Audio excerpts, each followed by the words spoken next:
Noon, guys. Today, for our group project, we're going to be taking a closer look at European feudalism in the Middle Ages. Not only that, but we will also be taking a closer look at key features and characteristics that encompass the European feudalism in this time period. Our group members include Okusua Odai Larbi, Huang Nguyen, Jasmine Davis, and finally, Mary Lou Rodriguez. So to begin, you may wonder, what is feudalism?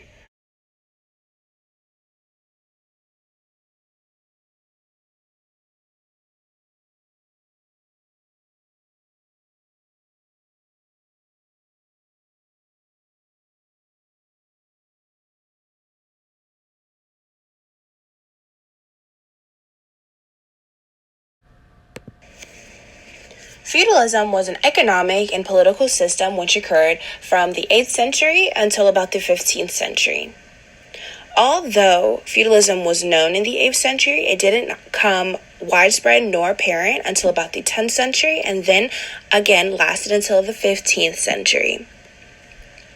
Feudalism was an aristocratic social order in which propertied men are bound together by kinship and shared interest. Feudalism was basically a system landholding in which lesser men hold land from greater men in return for military services. So you may wonder, why did feudalism develop after the fall of the Roman Empire? And this is because after the fall of the Roman Empire in 476 CE, a state of chaos encompassed the entire Western Europe for several centuries. The people of Western Europe needed something to not only defend, but also protect themselves, not only from each other, but also outside threats. Feudalism developed as it was an order that literally accounted for all aspects of society, not including religion. Feudalism allowed for personal relationships to eliminate central domination.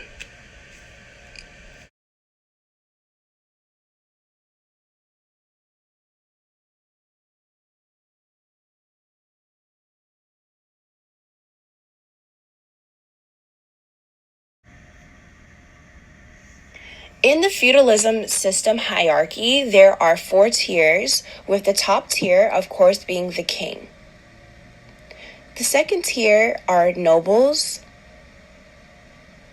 The third tier is knight. And finally, the fourth and final tier is for peasants. So the top tier is the king, and he is the leader of the land. He is in complete control of the land, no matter who he governs his land to. Everybody below the king is considered a vassal and less of him. He divided his land among lords, and this land becomes fiefs, or a fief. The lord then takes control of the land and runs and governs it as he wants to.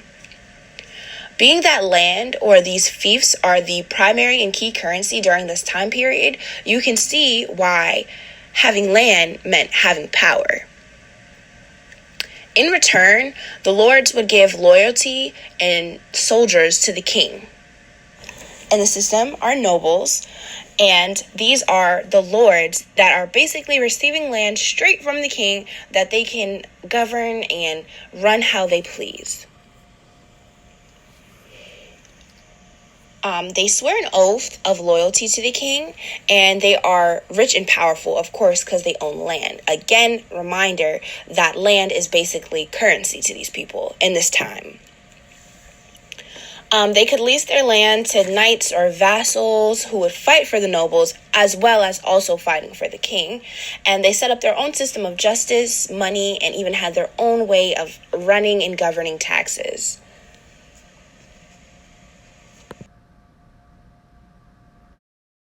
Knights were sworn in by lords to protect their land. Knights had to follow a code of conduct, which was chivalry, and they were required to be brave and hold their head high. They were also considered warriors, and yeah. Knights were granted lands from the lords and dispensed them to the serfs, which are also known as peasants. And in return, serfs had to produce food and work on these lands. Keeps saying that lords are sworn into the king, and then these knights are sworn into these lords, and this is basically called a homage. In the Middle Ages, there is a ceremony called homage, and this is a ceremony where a vassal swears oath to a king in exchange for a land and a new title. This is kind of like a new beginning. Once you pay homage to somebody or something, it is a start to a new life under them or their order. Something that is actually really interesting is home means man in French, and the ceremony actually signifies a vassal becoming an important man in a king or a lord's life. Swearing in, homage, is basically kind of like giving your life up to the king or your lord. You basically live to serve them at this point. And this is also one of the main characteristics that feudalism was actually built on. So the peasants were the last tier in the feudalism hierarchy, and they would receive land from the lords on which they would farm and work on. Peasants would spend long, hot hours in the field and work 6 days a week to always, keep producing and keep producing and keep producing and providing for people who are above them. Most serfs cannot leave the land without permission of someone higher, which was most often a lord. And serfs usually had a short lifespan, and this was due to work conditions, of course, starvation, disease, and also warfare.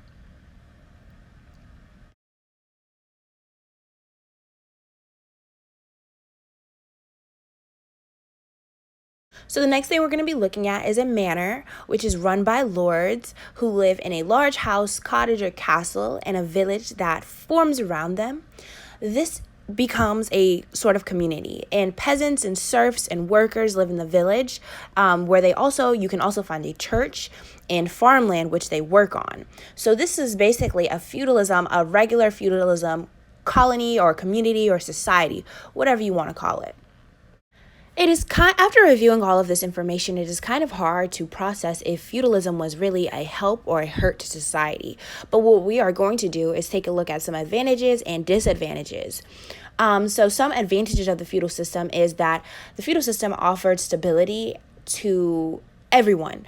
And it also provided the community with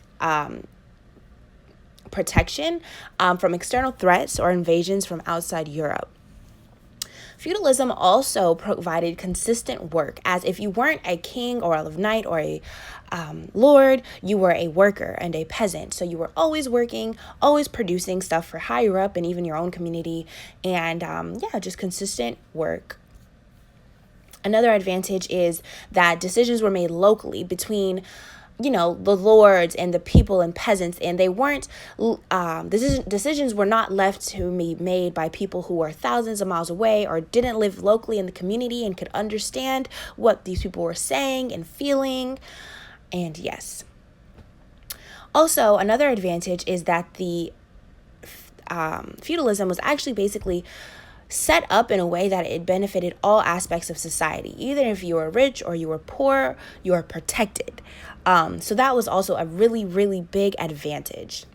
Finally, the last advantage is every person could depend on each other for mutual benefits and create mutual benefits for each other.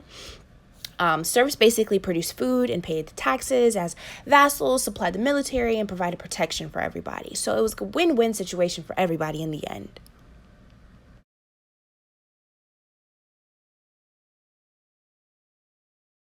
So now we're going to switch on over and we're going to look at the disadvantages of the European feudalism system. And one of the biggest disadvantages was that kings were not in direct control of their subjects. Of course, the king had the final say-so in anything that was happening in the land, but once he granted a certain land or fief to a lord, the lord could then run it however he would like. Of course, the king had the final say, but the lord made decisions for the land. Another big disadvantage was that serfs and peasants were the ones feeling the major and large disadvantages of the feudal system. Not only that, but peasants and serfs made up 90% of the population, as again, if you were not a king or a lord or a warrior, you were a peasant. You are a worker, and you had to provide for the community and upkeep the community. Also, peasants they did hard work to lose all of their money to heavy paid taxes. They basically carried the tax and tariff system by paying most of the taxes, as the higher up and more wealthy people just worried about protection and military and so on and so forth. Another disadvantage was basically the king was basically providing too many lords with too much power to be oppressive. Again, these lords could run their land however they wanted to, and in most cases were very oppressive. And that was just a very unfortunate situation if you were not born into power or born into a wealthy family. The biggest disadvantage to the feudal system was education was absolutely not a factor in who got this power. It was just simply based on, family, and it was just unfair. People who were educated and actually literate were not getting positions of power, and they were stuck being peasants and workers, as people who were unqualified were sitting in high-ranked positions. And yeah, so it was just kind of like a circle of non-evolving. And that is all, folks. Thank you guys for watching, and thank you for taking a closer look at the key features and characteristics of European feudalism in the Middle Ages with us. Here we have our works cited page listed with all of our points and research points that we have collectively gathered. If you want to take a closer look at any of the information that we were talking about, or do your own reading, here it is. It is listed here. Thank you guys for watching, and I hope you guys have a great day and enjoyed.